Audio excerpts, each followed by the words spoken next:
দেখছেন কলকাতা টিভি, ভাস্বতী রয়েছে আপনাদের সঙ্গে। শুরু করছি সংবাদ সারাদিন। আর শুরুতে যে খবরে নজর রাখবো, বাপের বেটা হলে এখনো সিপিএম করতেন, দম থাকলে সিকিউরিটি ছাড়া ঘুরে দেখান।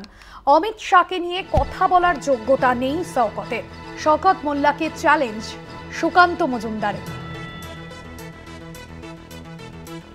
দম থাকলে সিকিউরিটি ছাড়া ঘুরে দেখান।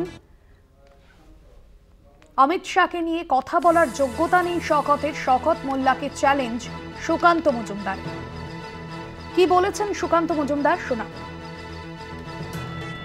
শওকত মোল্লা সাহেবকে শুধু এটুকুই বলবো, যদি বাপের বেটা হতে না, তাহলে যে পার্টিটা দিয়ে জীবনটা শুরু করেছিল সিপিএম দিয়ে, সেই পার্টিতেই থাকতে।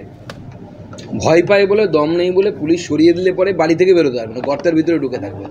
আমি বলছি, অত যদি দম থাকে, আমি চ্যালেঞ্জ করছি শওকত মোল্লাকে যে সিকিউরিটি সরিয়ে ঘুরে বেড়াক। আমি এমপি হওয়ার পর আমার কোনো সিকিউরিটি ছিল না। আমি কলকাতায় এসে রাস্তায় রাস্তায় ঘুরে বেরিয়েছি, ট্রেনে ঘুরে বেরিয়েছি। শওকত মোল্লা যদি বাপের বেটা হয়ে থাকে, সিকিউরিটি সরিয়ে ঘুরে বেড়াক, দেখি কত বড় দম। আর অমিত শাহজি তো অনেক দূরের ব্যাপার, তার অবধি তার কথা বলার ধৃষ্টতা বা যোগ্যতা কোনোটাই নেই। অমিত শাহজি যখন জীবন শুরু করেছিল, তখনও উনি বিজেপি করতেন। রাজনৈতিক জীবন ভোটে দাঁড়ানোর আগে থেকে, মানে ভোট হওয়ার বয়সের আগে থেকে অমিত শাহজি রাজনীতি করেন ভারতবর্ষে। হাতি ঘোড়া গেল তল, ব্যাং বলে কত জল। আপনাদের শোনালাম সুকান্ত মজুমদার, তিনি ঠিক কি বলেছেন। শওকত মোল্লাকে চ্যালেঞ্জ সুকান্ত মজুমদার। জগন্নাথ সামন্ত রয়েছেন আমাদের প্রতিনিধি ফোন লাইনে। জগন্নাথ, ঠিক কোন পরিপ্রেক্ষিতে সুকান্ত মজুমদার এ ধরনের মন্তব্য করলেন? চ্যালেঞ্জ ছুড়ে দিল সুকান্ত মজুমদার। শওকত মোল্লা যে বক্তব্য রেখেছে অমিত শাহকে নিয়ে, সেই অমিত শাহের বক্তব্যকে কেন্দ্র করেই তিনি যে একেবারে সরাসরি চ্যালেঞ্জ ছুড়ে দিয়েছে। যদি বাপের বেটা হতো, তাহলে পার্টি দিয়ে শুরু করেছিলেন রাজনীতি, সেই পার্টি অর্থাৎ সিপিএম দিয়ে রাজনীতি শুরু করেছিলেন, সেই সিপিএমে ফিরে যাক এবং যে সিকিউরিটি নিয়ে ঘোরে, যে বডিগার্ড নিয়ে ঘোরে, তাছাড়া তিনি ঘুরে দেখান, তাহলে তার ক্ষমতা, তার বাপের বেটা বলে দেখবে তার কত ক্ষমতা। এইটা বলে তিনি শুধু তাই নয়, অমিত শাহকে যেভাবে কটাক্ষ করেছেন শওকত মোল্লা, তিনি জানান যে অমিত শাহ যে পার্টি দিয়ে শুরু করেছে সেই পার্টিতে রয়েছে। অমিত শাহকে নিয়ে সমালোচনা করা তার দৃষ্টান্ত নেই, তার যোগ্যতা নেই। অর্থাৎ শওকত মোল্লা একটা দল ছেড়ে আরেকটি দলে গিয়ে যেভাবে অমিত শাহকে কটাক্ষ করছে, যেভাবে অমিত শাহকে নিয়ে সমালোচনা করছে, সেই বিষয় নিয়েই সুকান্ত মজুমদার একবারে সরাসরি চ্যালেঞ্জ ছুড়ে দিয়েছে। তিনি সিকিউরিটি ছাড়া ঘুরে দেখান। তিনি যে পার্টি দিয়ে শুরু করেছিলেন সিপিএম, সেই পার্টিতেই তিনি ফিরে গিয়ে পার্টিকে তুলে ধরে দেখুন, তাহলে তার ক্ষমতা দেখা যাবে। এই নিয়ে আজকে শিবপুর বি কলেজে একটি বৈজ্ঞানিক এবং রিসার্চ সেন্টার উদ্বোধনে এসে তিনি এই কটাক্ষ করেন।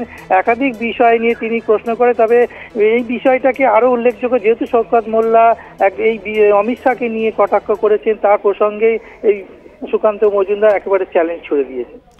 একদমই জগন্নাথ, আপাতত ধন্যবাদ জানাবো তোমাকে। এই মুহূর্তে আমাদের সঙ্গে রয়েছেন ফোন লাইনে ক্যানিং পূর্বের তৃণমূল বিধায়ক শওকত মোল্লা রয়েছেন এই মুহূর্তে আমাদের সঙ্গে ফোন লাইনে।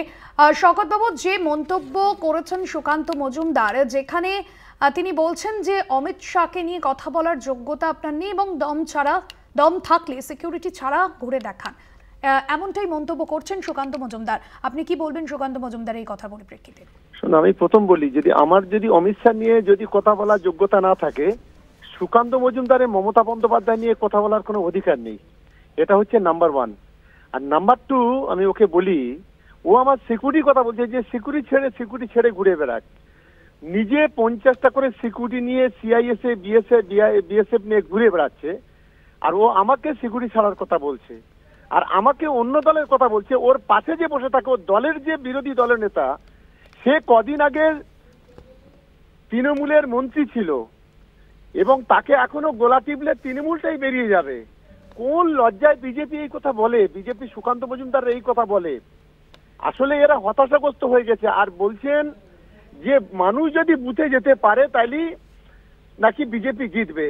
মানুষ 2021-এ তাহলে কি বুথে যেতে পারেনি? তাহলে সেন্ট্রাল ফোর্স গুলো কি করছিল? Amit Shah central election commission কি করছিল? মাল্টি কি করছিল? তারপর 2024 বড় বড় কথা বলছে এখন আমরা 12 জন আছি, 19 থেকে 12তে নেমে এসেছে। আর আপনি দেখবেন যে আগামী ওরা যত নাচানাচি করুক না কেন, 2026-এ আইওয়াস হবে, বিজেপি বিরোধী দলের তকমা হারাবে, ওদের জামানত জব্দ হবে, বাংলার মানুষ তৈরি, শুধু সময়ের। অনেক ধন্যবাদ জানাবো আপনাকে শওকত বাবু। তৃণমূল নেতা শওকত মোল্লা ছিলেন আমাদের সঙ্গে ফোন লাইনে। অমিত শাহকে নিয়ে কথা বলার যোগ্যতা নেই শওকত মোল্লার। শওকত মোল্লাকে চ্যালেঞ্জ সুকান্ত মজুমদারের। বাপের বেটা হলে এখনো সিপিএম করতেন, দম থাকলে সিকিউরিটি ছাড়া ঘুরে দেখান। অমিত শাহকে নিয়ে কথা বলার যোগ্যতা নেই শওকতের। শওকত মোল্লাকে চ্যালেঞ্জ সুকান্ত মজুমদারের।